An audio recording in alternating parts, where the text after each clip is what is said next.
The HARC 2017 season is underway here at the Homestead-Miami Speedway, and on pole, it's a local driver. It's Floridian Taylor Price in the 35 Dreamwater machine. The green flag is out. Let's get this season underway. 2 segments this weekend. The field of 84 is split into 2 42-car segments.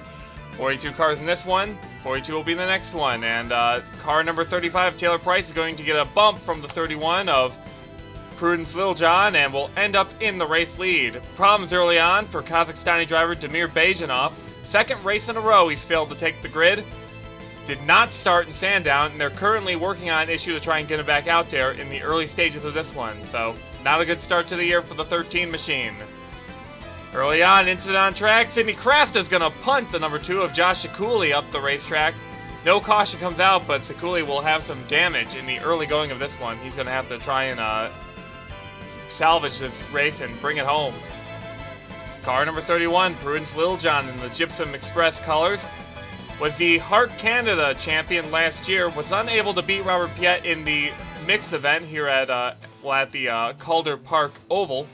But Prudence Littlejohn, hoping for a good run today, had contact down low. Sam Curtis is going to spin Chris Dodd, and we've got a big crash on the top of the racetrack. Several cars involved. I want to say at least 7 of them, including Prudence Littlejohn. So, what a shame. Yikes, William Duncan was close to that one.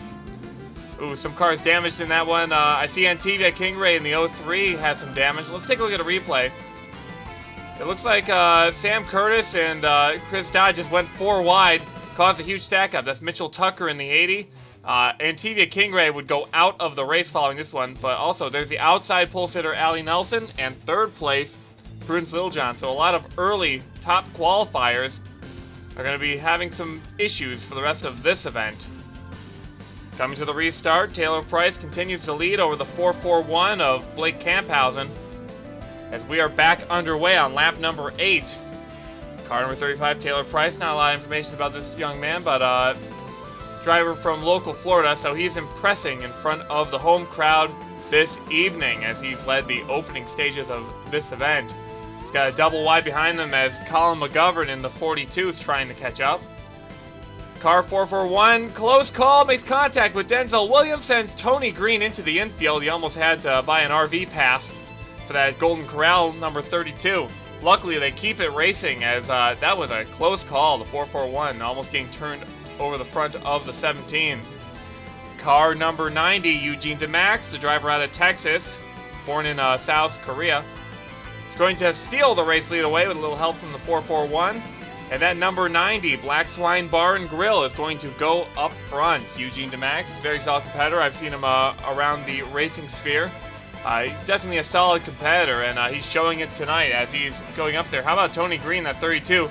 Saved on the inside line. He's worked his way back up into the top 5. Blake Camphausen looking to the inside line. He's going to get turned by Colin McGovern.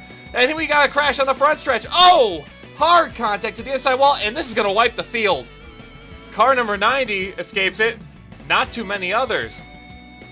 Caution is definitely out. Second caution of the evening. Let's see what happened. Colin McGovern just gets way too aggressive on the inside line. Spins the 441 to the outside line. Fred Flintstone, the granddad, is going to make some heavy contact with the inside wall, and it's just going to collect everybody. What a huge crash. And we got to report that some cars have gone over. We'll check that out in a little bit, but first let's go on board with the Flintstone flyer. Fred, granddad Flintstone, just, ooh. Any more of an angle, he would have hit that critical 13 to 14 degree angle, which could really injure a driver. So he is fortunate that he didn't hit it at just slightly more of an angle. He is definitely out of the race, however. Let's take a look at the still cam, see if we can see who went over. So, yeah, just cars ricocheting. What made it worse was the one car going back on the racetrack. 13 car involved after getting back on. Oh, Chris Dodd! He's not having a good race today. Spencer Fulton's on his roof, too. Same for Allie Nelson. Just a massive crash. I don't know how that could have happened. Let's see another replay here. We're focused on Spencer Fullerton. Things start to get bunched up here. And I think the one coming back on the racetrack is going to cause a lot of cars to bunch up. Yeah, Sam Curtis, Allie Nelson, and Chris Dodd really did not anticipate this one. I'm not sure if their spotters were asleep on this one, but yeah, some big issues. We'll go with an onboard angle with the number 88. Yeah, just plows it into Mitchell Carter. that isn't all. He just gets sent right up in the air. You see the full moon out tonight. And that's going to be the end of the race for quite a few drivers. We have a report. Approximately 25 drivers got damage in that one, so over half the field. A lot of cars with damage and a lot of cars out of this one. Andy Thomas back on pit road following a restart. Eugene DeMax, car number 90, is going to lead him to the green. He's going to start to pull out a little bit of lead over Mark Hankins in car number 7. Another driver who was involved with that wreck, but managed to pick up some spots despite it. 57 of Chester Harvey was near the back of the pack at qualifying. And how about car number 29, Skyla Johnson, started dead last in this event. And she's all the way up to the front. She's going to push the 57 car to the lead. And now she's looking underneath to try and steal the lead away for herself in that Domino's machine. Ran the HARC Canada Tour last year. Skyla Johnson, a very fast speedway racer. Got Wes Jones on the back bumper and now almost turned the 29 car around. They both save it, keep it going, and Skyla Johnson's going to lead that time by. As the 57 car trying to battle to the outside line. Just look at this pack of cars on track. They are really giving the fans a show here tonight, despite some incidents in the early going. Car number 47, Matt Engelram in the Menards machine, started near the back of this pack, around 33rd.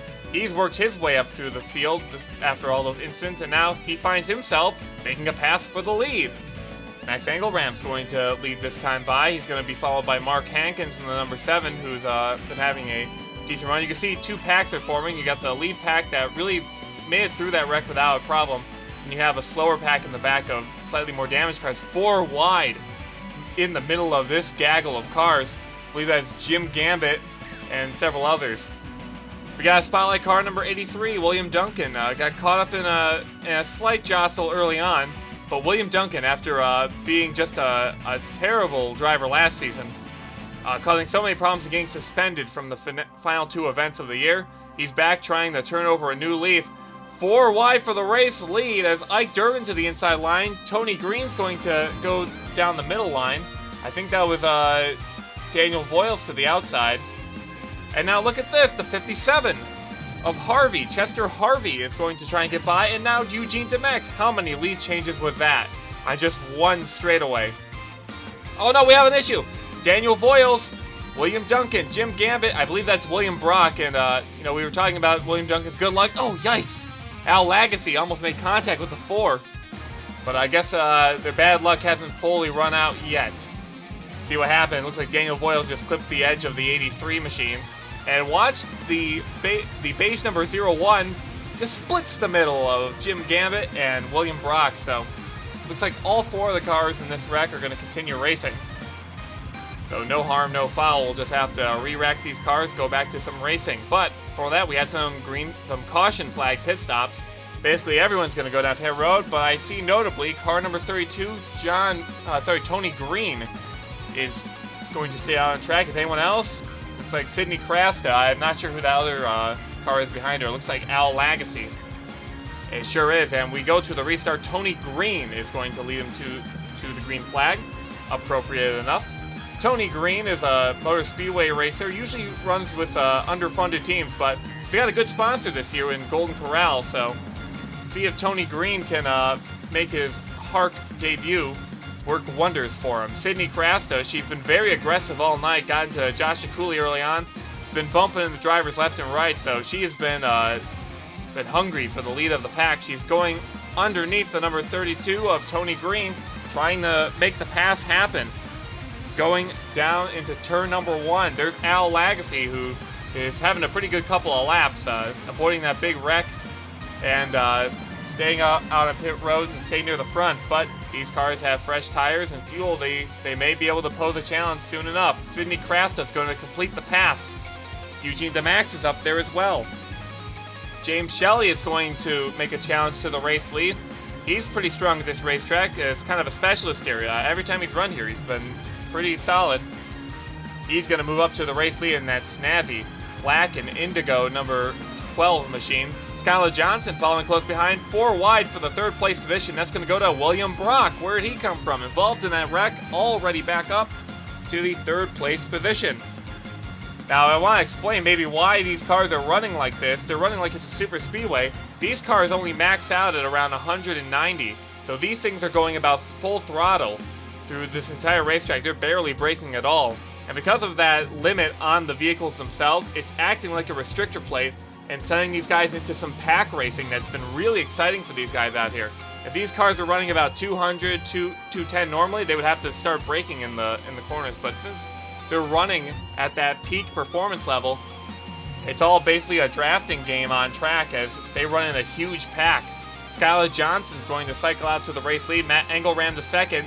4 wide racing through turn number 4. James Shelley gets shuffled out of the pack, and this is getting shades of Daytona and Talladega. Matt Engelram in the Menards machine is going to dive down low. William Duncan's charging his way back to the front after getting passed by Daniel Voiles. Well, not passed, but wrecked, as it were.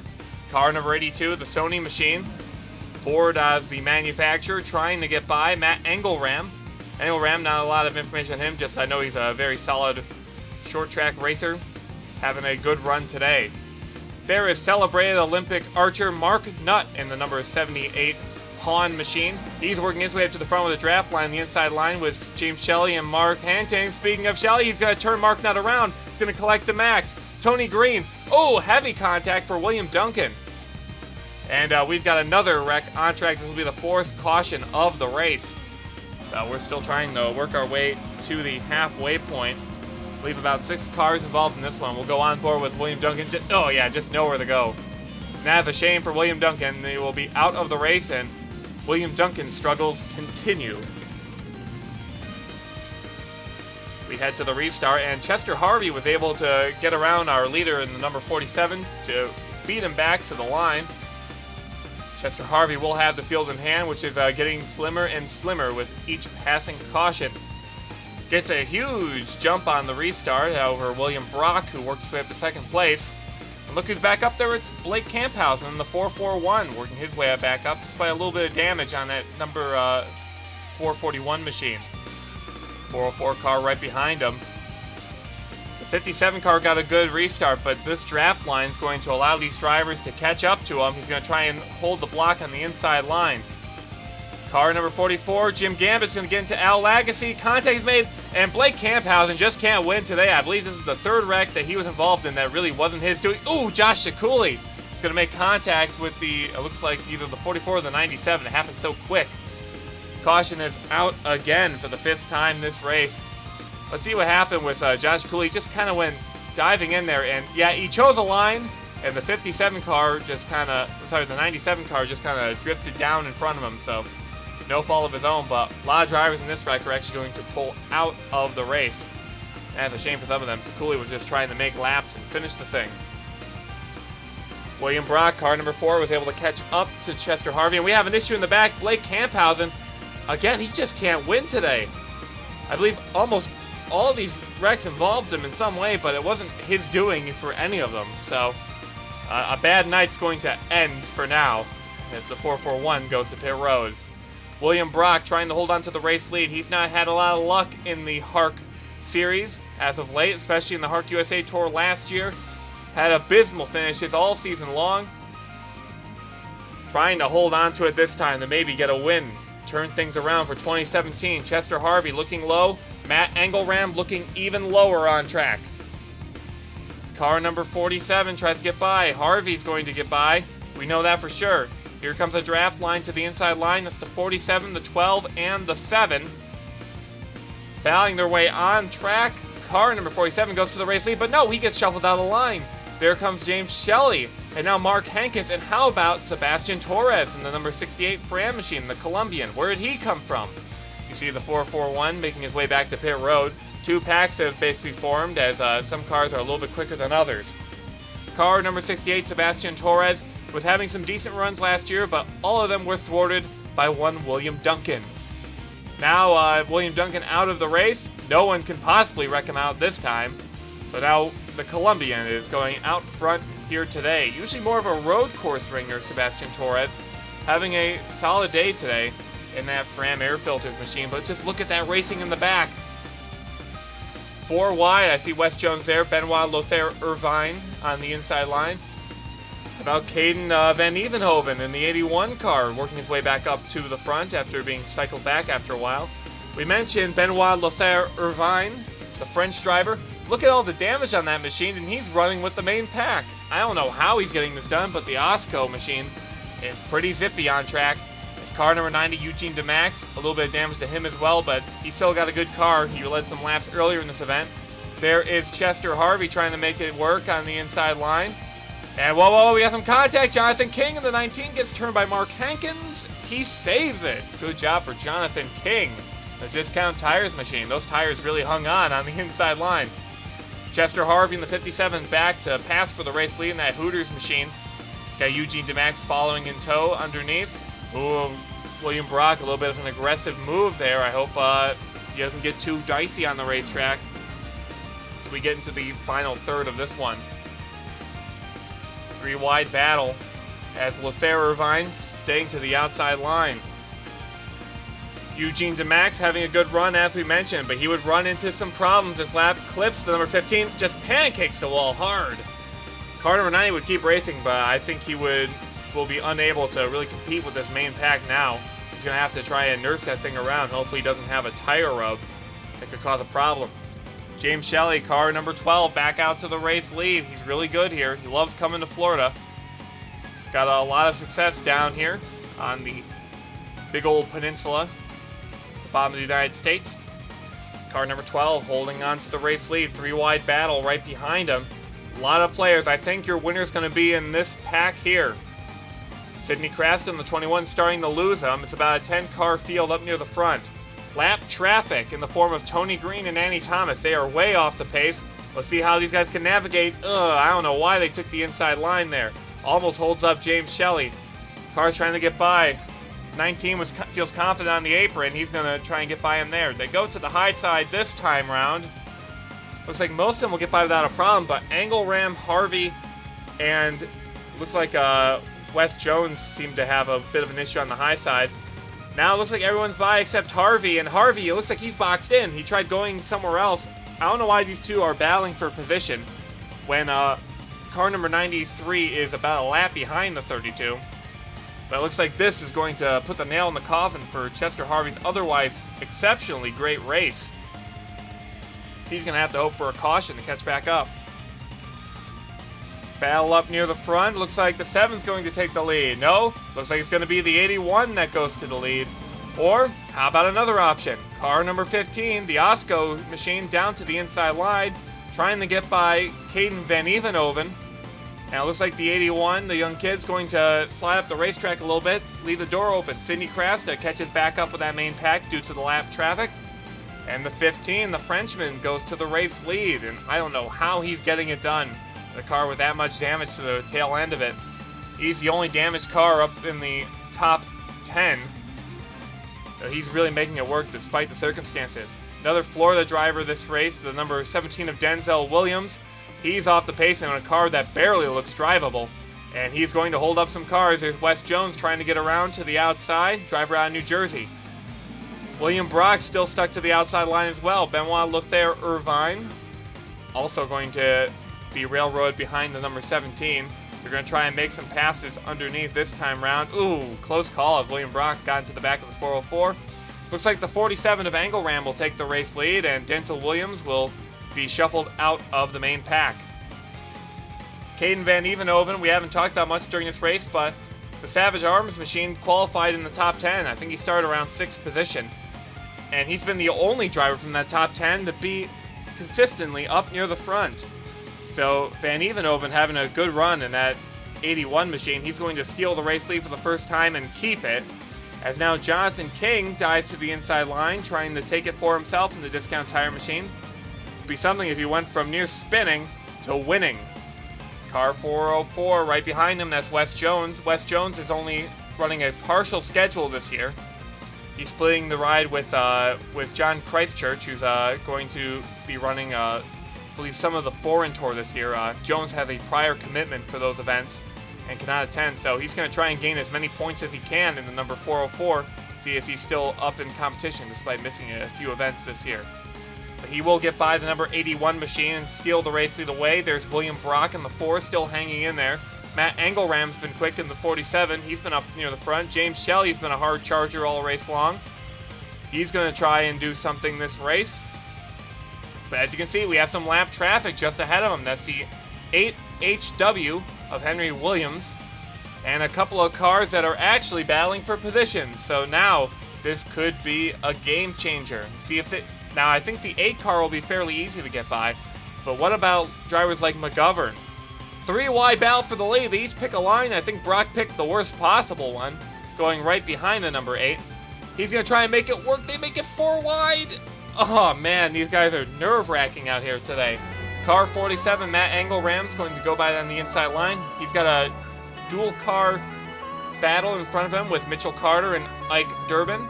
They're going to let the leaders go. Well, not the leader. The 47 car is going to get trapped behind the 86. Meanwhile, Van Evenhoven's going to dive past everyone else, including Scott Roush, the winner of the rookie race, and Colin McGovern, who is the cause of the big wreck tonight, and a bit of a lack of karma, as it were. Colin McGovern is going to be one of the few cars that survived that main event. Sorry, that main wreck early on. Mark Hankins, car number 7, going to the race lead. He's been pretty strong this race. How about Sebastian Torres, car number 68, as he's going to try and give car number 7 a challenge. We're in the closing laps of this one. We're going to have about 5 laps to go coming to the line. Van Evenhoven shuffled out. Engelram and Brock trying to catch back up to the main pack as they get by those slower cars as we saw earlier. 3 wide battle up front. Sidney Crasta make it 4 wide as James Shelley dives it even lower. And car number 12, with only a few laps to go, is going to try and get it done. No, not quite. The 404 let it that time by with a little under 5 laps to go. Shelley's going to get it done this time.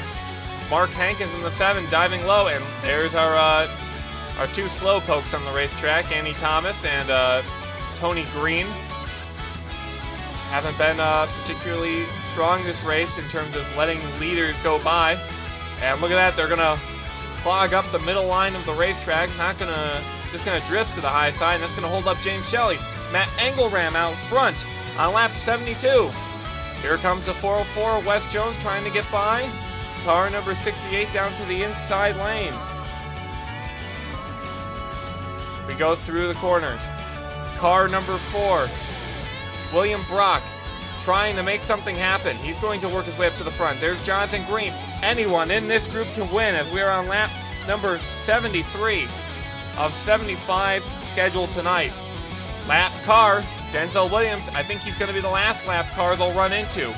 As that quicker pack of lap cars they passed earlier on, they're a little too far away from them.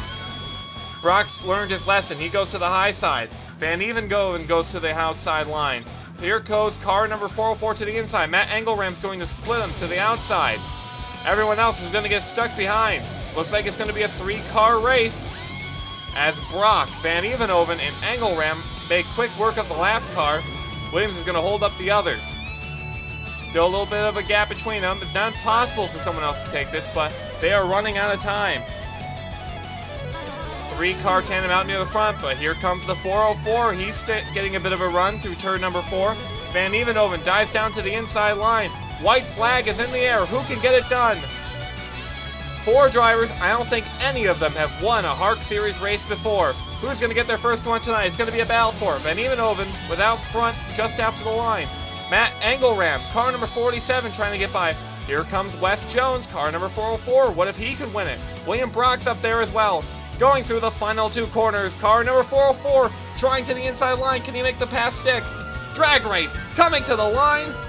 And it's going to be Matt Engelram, car number 47, just barely edging out car number 404. If Wes Jones had one more lap, he could have gotten it done. But Matt Engelram is going to win the race after starting in the 30s.